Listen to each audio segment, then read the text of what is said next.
Canada's economy is no longer deteriorating. Yeah, I also think that's bullshit. All right, I'm going to talk about the Fed announcement, some interesting things that happened there. Run through the monetary policy report from the Bank of Canada real quick. And then I'm going to talk about the construction crisis. Let's start with the Fed. Fed keeps interest rates unchanged for fifth straight time.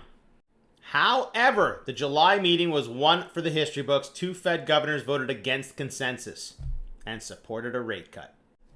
Two Fed board members, Christopher Waller and Michelle Bowman, dissented from the decision, a rare event. Why? We should not wait until the labor market deteriorates before we cut the policy rate. Oh, wow.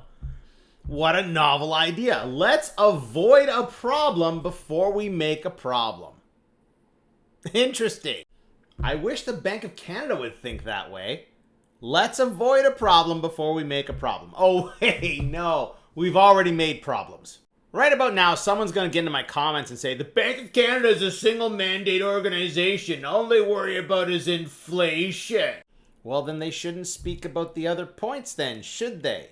But let's start with the inflation and what they had to say. Most of this report is tariff, but they do talk about the inflation right here. CPI inflation was 1.9% in June, which is below that 2% target. And then higher shelter price inflation remains the main contributor to overall inflation.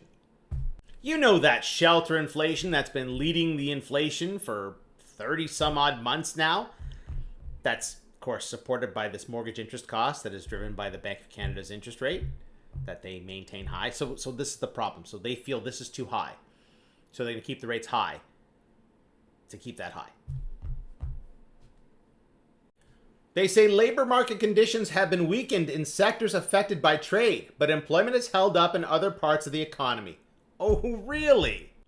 Wage growth has continued to ease. That's good news, right? Yeah, because as unemployment has increased over the last 3 years from 4.8% to now 6.9%, you're also making less money if you're lucky enough to be working. I'd like to point this out. Since the beginning of the year, unemployment has gone up. For all the people that are saying things are fantastic and unemployment's going down, yeah, it's not. Oh, by the way, if you're young and wondering what the hell is going on because you can't find a job, yeah, youth unemployment is a problem across this country.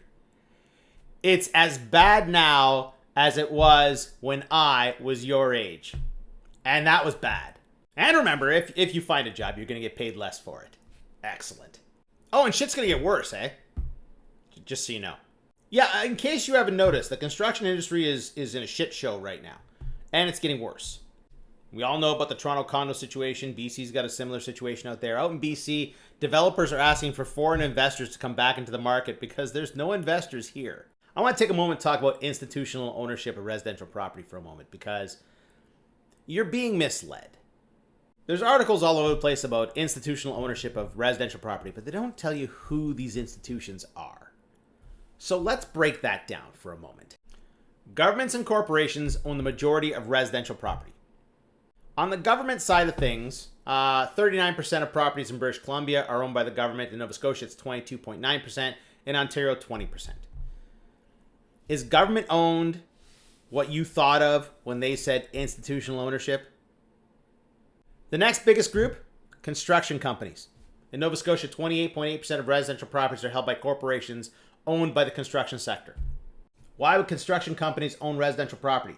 Because they're buying the property, the land that's been zoned residential, to build subdivisions and build condominiums and townhomes, etc.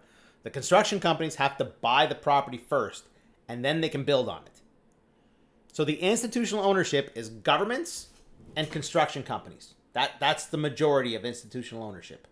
Now, we have had a problem with investment in residential property lately because, well, frankly, all of it has been built on the back of speculators. And that's not a good thing. It papers over the problem, right?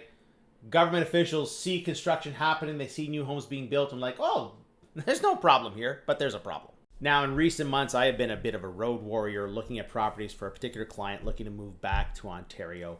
I was in subdivisions closer to Toronto, and I was shocked. The entire subdivision is inhabited by renters. And I don't mean to speak down to renters. But unfortunately, you can tell when a house is rented versus owned because the lawns aren't cut. I'm sorry to say this, but there's garbage in the driveway. It just looks like shit. You should only be offended if this does not describe you. Anyway, my point is this. Having investors drive the construction industry, that papers over the issue, right? If residential properties were only built because people who intended to live there were building those properties, nothing would get built. And the government would see that there's a problem. And we wouldn't be fighting so hard to keep wages down or put people out of work.